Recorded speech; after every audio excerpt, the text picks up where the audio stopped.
म्हणसान बाबा रक्षण करतो, आम्ही आमच्या लेकरांचं रक्षण करतो, दुष्टांपासून रक्षण करतो, त्यांना सामाजिकता शिकवतो, संस्कृती शिकवतो, सगळं शिकवतो, आम्ही शिक्षण देतो, लहानाचं मोठं करतो, त्यांना लवकरी लावून देतो, लग्न करतो त्यांचं. ही रुटीन झाली. मला सांगा, मग तुमची मुलं मद्याच्या नादी का लागले? का मद्यपान करतायत? का मांसभक्षण करतायत? का गुटखा खातायत? का ब्राऊन शुगर ओढतायत? नाही रक्षण करू शकले तुम्ही त्यांचं. तुम्ही कमी पडला त्यांच्या संगोपनामध्ये. जन्म दिला तुम्ही, पण संगोपनात कमी पडला. त्यांचं रक्षण नाही करता आलं तुम्हाला.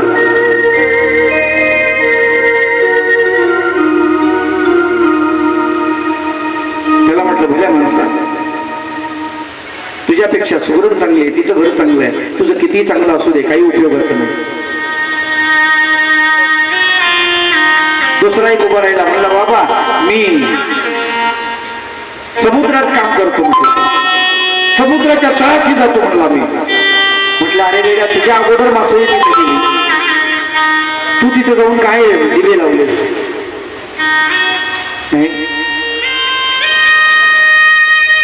पाण्यामध्ये मासा झोप गेली कैसा, जावे त्याच्या वंशांत महाकडे. तू काय केलंस? सहज येते.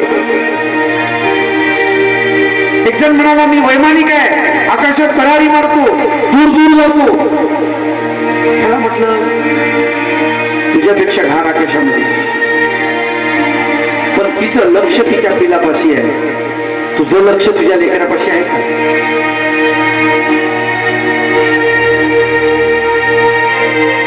आज समाजामध्ये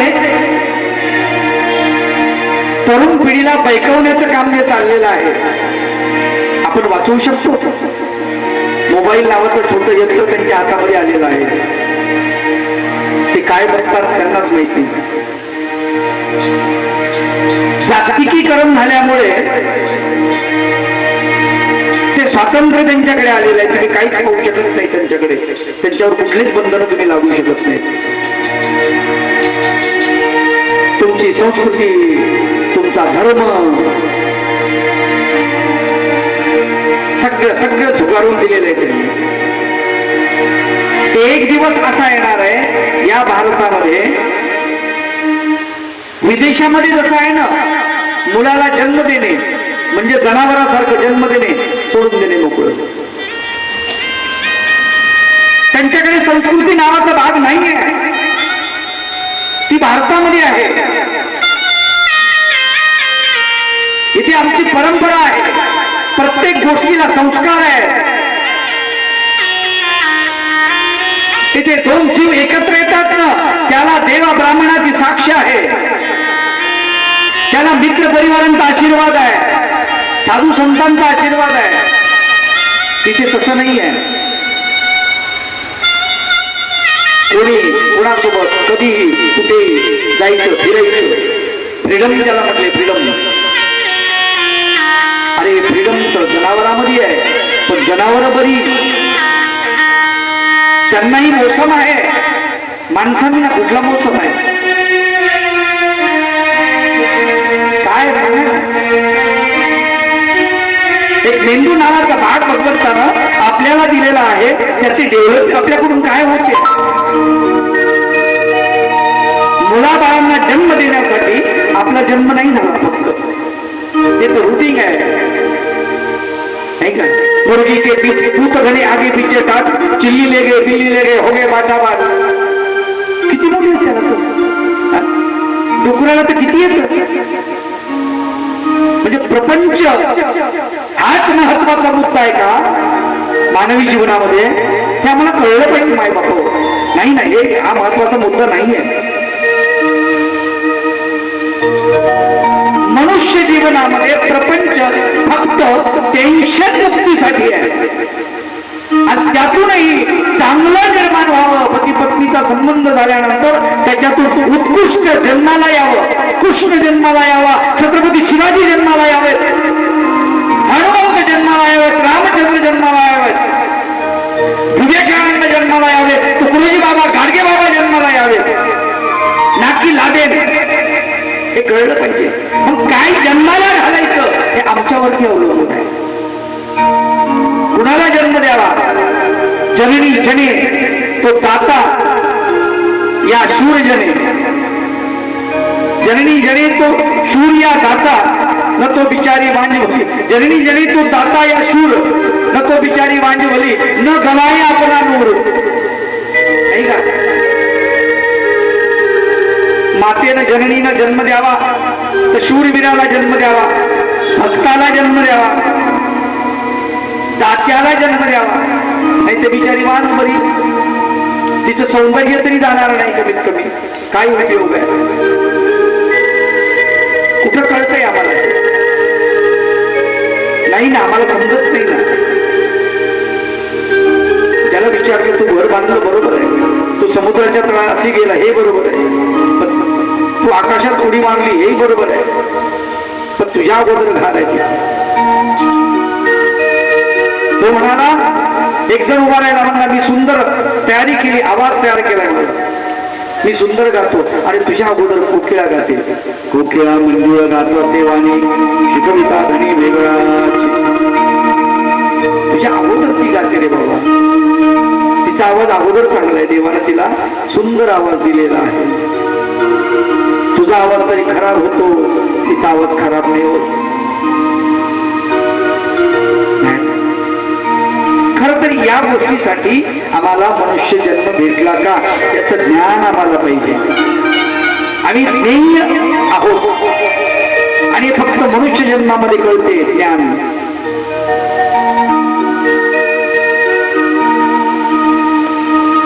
ते भगवंत सांगतात अर्जुनाला, अविभक्तम च भूतेषु विभक्तमेव च स्थितम् भूतभर्तृ च तज्ज्ञेय जलशिष्णो भविष्यत्.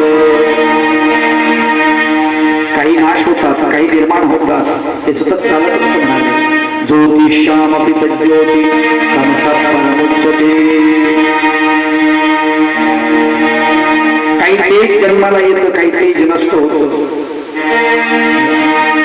काही देवतांचे तेज आहेत, काही जीवात्म्याचे तेज आहेत. जीवात्म्याने तपश्चर्या करून आपल्यामध्ये तेज निर्माण केलेलं आहे. ते तेजोमय आहेत, जीवात्मी तेजोमय आहेत, पण त्यांचं तेज वेगळं आहे, देवतांचं तेज वेगळं आहे, परमेश्वराचं तेज वेगळं आहे. सर्व तेज वेगळं आहे. वेगवेगळ्या तेजामध्ये त्याचे ज्ञान असायला पाहिजे. असं भगवंत ही भूमी जी आहे ना, ही माती जी आहे ना, शरीर नावाची माती, शरीर नावाचं क्षेत्र, या क्षेत्राचं ज्ञान सांगता येतं. कारण हा अध्याय क्षेत्र योग अशा प्रकारचा अध्याय आहे. कारण आपण जर क्षेत्रज्ञ आहोत, आपल्याला कळलं पाहिजे हा देह कसा आहे. संतांनी याचं वर्णन केलं. हा देह नासिवंत मळमूत्राचा बांधा,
तुम्हाला कल्पना नसेल कदाचित, जगाची लोकसंख्या याचा विचार जर केला तर जगाची लोकसंख्या 6 ते 6.5 अब्ज. आपल्या शरीरामध्ये विषाणू, जीवाणू, कीटाणू यांची संख्या जर धरली तर असं सांगतं जीवशास्त्र, कमीत कमी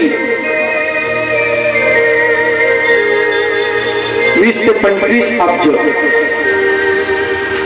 एवढी संख्या जीवाणू, विषाणूंची संख्या, कीटाणूंची संख्या शरीरामध्ये. विचार करा, या बाहेरच्या जगापेक्षा आतलं जग किती मोठं आहे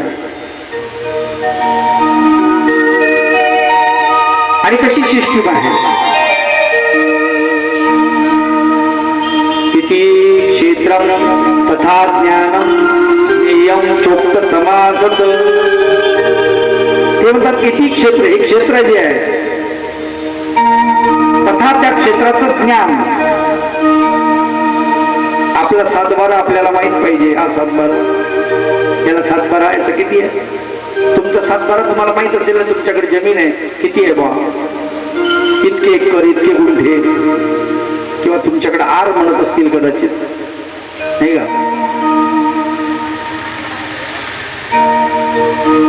याचा 7/12 सांगता येईल कोणाला. 3.5 हात. प्रत्येकाच्या आपापल्या हाताने किती, 3.5 हात. एवढा 7/12 आहे, जास्त मोठा नाही. आणि मेल्यानंतर किती लागते, 2 गज जमीन, नाही का. अशी 2-4 फूट, अशी 6 फूट, भरपूर झाली. 6x4च्या जमिनीमध्ये जाळतात, पुरतात, काय करायचं ते करतात. बरं, खूप कमावलं, खूप कमावलं, प्रचंड प्रमाणामध्ये आपण कमावलं. मला वाटतं मी पहिल्या की दुसऱ्या दिवशी सांगितलं, खूप कमावलं आपण. पण ते कमावल्यानंतर आपण बिमार पडलो. मग आपल्याला दवाखान्यात न्यायचं का नाही न्यायचं आपण नाही ठरवू शकत. आपण कमवलेले पैसे आपल्याला लावायचे का नाही लावायचे ते ठरवणारी वेगळीच आहे. याच्यावर विचार करा, किती कमवायचं. ठीक आहे. किती क्षेत्रम तथा ज्ञान, एक क्षेत्र तथा त्याचं ज्ञान म्हटले. नियम चोक्त समाज मद्भक्त विज्ञाय मद्भावायोपपद्धती. माझा जो भक्त आहे, मद्भक्त, यत् विज्ञाय, त्याला कळतं. माझ्या भक्ताला सगळं कळतं. जो माझा भक्त आहे त्याला कळतं, जो माझा भक्त नाही त्याला कळत नाही. भक्त ज्ञानी असतो, भक्त अज्ञानी नसतो. चक्रधर भगवंतांनी भक्ताचं व्याख्या करताना भक्ताचं लक्षण सांगताना फार सुंदर सांगितलेलं आहे.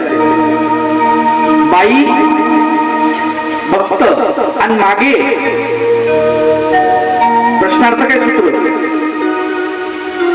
जो भक्त आहे तो मागत नाही.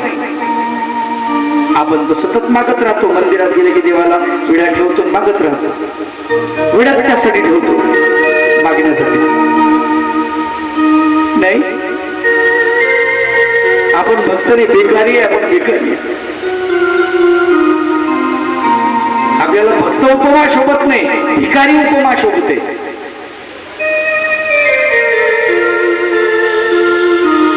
तुम्हाला कल्पना असेल, सुदामा जेव्हा भगवंताकडे जातो एकही अवाक्षर मागत नाही भगवंताला, काहीच मागत नाही,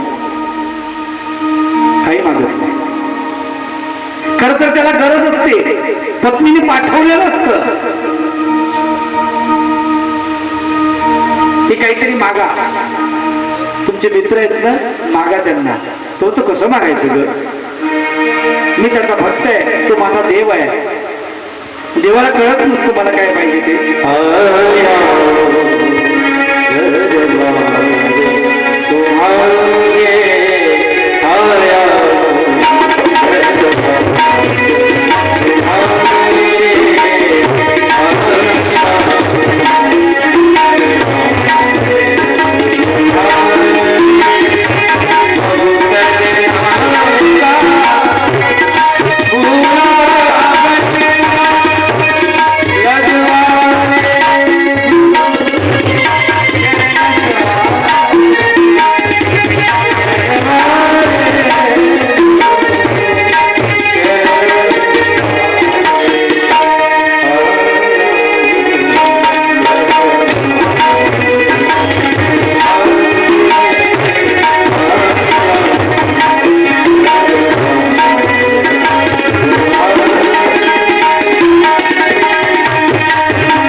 हूं दरबार तुम्हारे, धन नहीं मांगू नहीं मांगू सत्ता, सत्ता मागत नाही कुठली, धन मागत नाही, विषयाची ममता मागत नाही, भगवंत काही मागत नाही तुम्हाला, आणि खरंच मागत नाही तू. स्वामी चक्रधर महाराज म्हणतात, बाई भक्त आणि मागे शक्यच नाही, जो मागतो तो भक्तच नाही.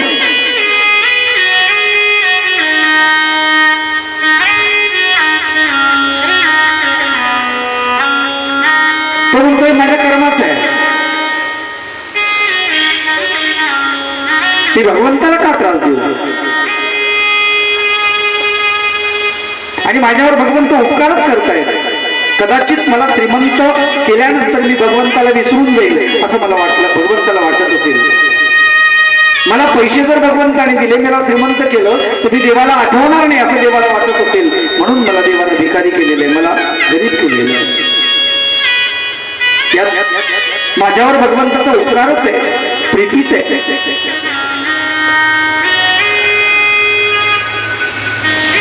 आणि जेव्हा भगवंताकडे आल्यानंतर मला सांगा, भगवंत त्याचं स्वागत करतात स्वतः उठून, त्याच्या खांद्यावरती हात ठेवून त्याला चालत चालत आपल्या सिंहासनावरती नेतात, आसनावरती बसवतात, आपल्या स्वतःच्या आसनावरती भगवंत बसवतात. समोर मोठा चौरंग असतो सोन्याचा, पुढे सोन्याचं पात्र आणलेलं असतं, त्या पात्रामध्ये भगवंत सुदामाचे पाय ठेवतात, आणि प्रत्यक्षात भगवंत सुदामाचे पाय धरून. काय भाग्य असेल त्या जीवाचं, कसला जीव असेल विचार करा, की प्रत्यक्षात भगवंत त्याचे पाय धुतात. केवढी पात्रता असेल. अरे आपल्याला तर भगवंताच्या पायाला स्पर्श करण्याची आपली लायकी नाही आहे, विचार करा, पायाला स्पर्श करण्याची. आपण जर गेलो तर भगवंत दंडच करायला येऊ देणार नाही आपल्याला, तिकडे म्हणतील मूर्खा. आणि भगवंत त्याचे पाय धुतायत, त्याच्या पायातले काटे काढतायत भगवंत. सुदामा, अरे किती काटे मोडले रे.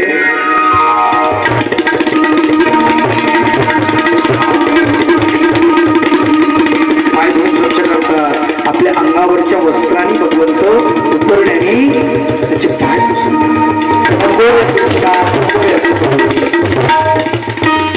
भगवंत विनोदानं म्हणतात, अहो तुम्ही ब्राह्मण आहात, तुम्ही माझ्यापेक्षा श्रेष्ठ. अरे नाही रे, मी तुझा मित्र आहे, मी तुझा सेवक आहे, मी तुझा दास आहे कृष्णा.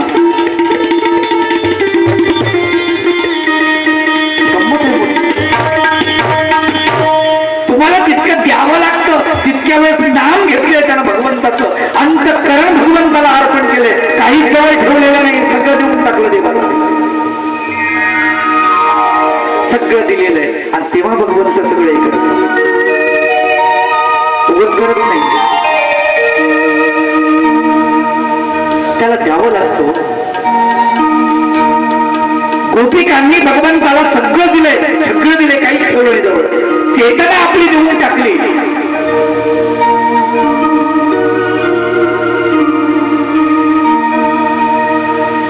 विसर पडलेला सगळं.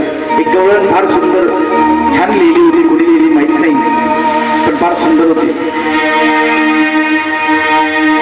जन्मभरीच्या सासाई तुकी मोजियले हरिना,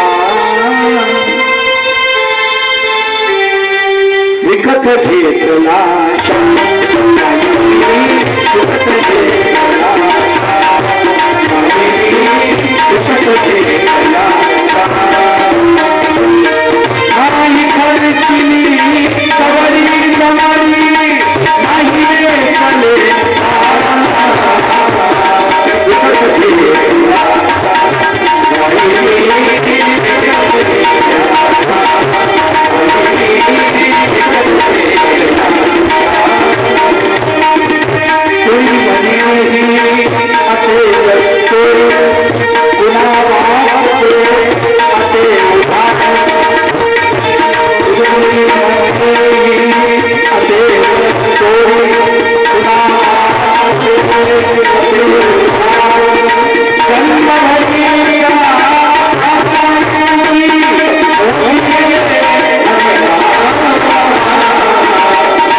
त्यांनी आपलं चित्त भगवंताला अर्पण केलं. सगळं सत्य देऊन लाज लज्जा चटचट देऊन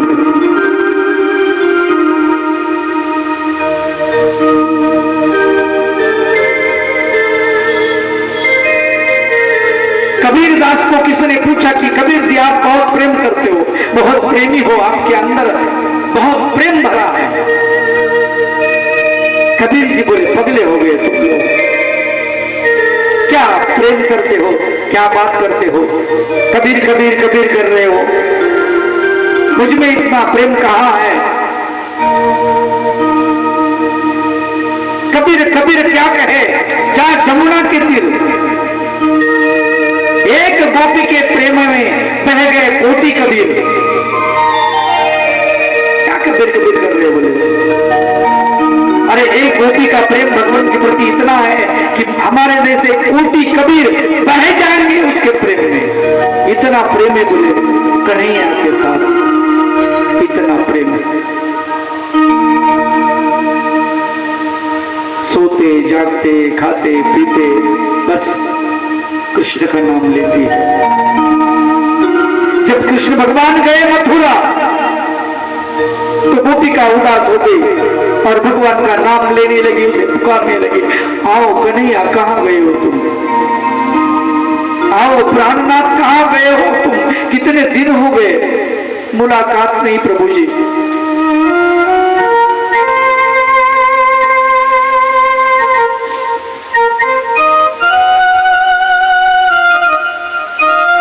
अगर तोड़ना ही था तो जोड़ा क्यों भगवान, अगर वियोग ही देना था तो क्यों प्रेम किया हमें,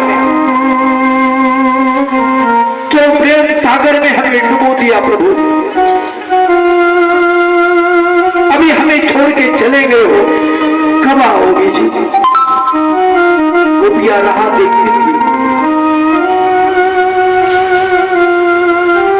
यमुना के तट पर आके भगवान को याद करती थी. कहीं उसके बांसुरी का सुर कानों में ना पड़ जाए, किधर से बांसुरी की धुन कान में न आ जाए, ऐसी सोचती थी. कहाँ है कहाँ.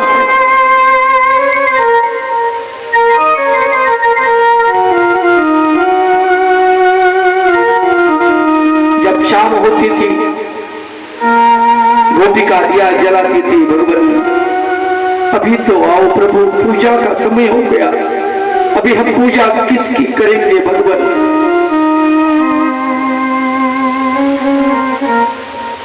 अब तो शाम ढल रही जी, अब तो आओ.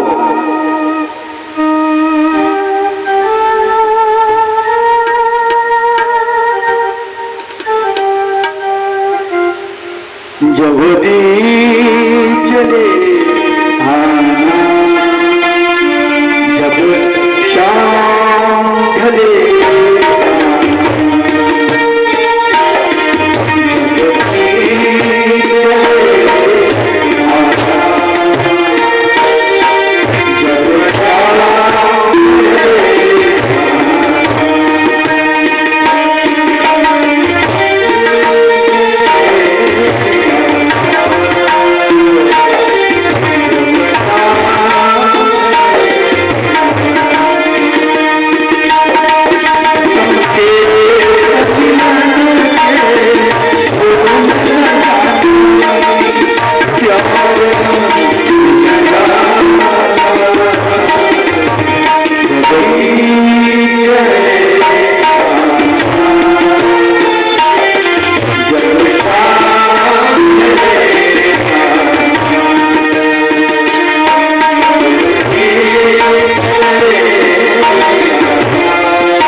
शाम की याद में शाम होती गई, शाम न आए तो शाम होती गई, शाम की याद में शाम होती गई, शाम न आए तो शाम होती गई। उनकी यादों के मन में उलटते हुए, उनकी यादों के मन में उलटते हुए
भक्त ज्याला म्हणतात तो भगवंताचा प्राण बनला जातो, प्राण.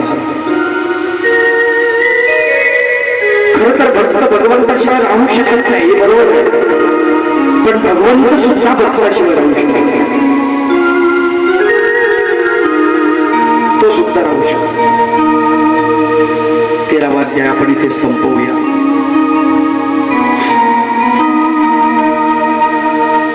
क्षेत्र कसं असायला पाहिजे आणि क्षेत्रज्ञ कसं असायला पाहिजे याचं वर्णन तुम्ही या 13व्या अध्यायामध्ये ऐकलेलं आहे. आपल्याला ग्रंथाचं पूजनही करायचं आहे आणि मिरवणूक काढायची आहे. उद्या काला असेल, भगवंताच्या बाललीलांचं वर्णन असेल. गेल्या 2 वर्षापासून मी तुमच्याकडे येतो,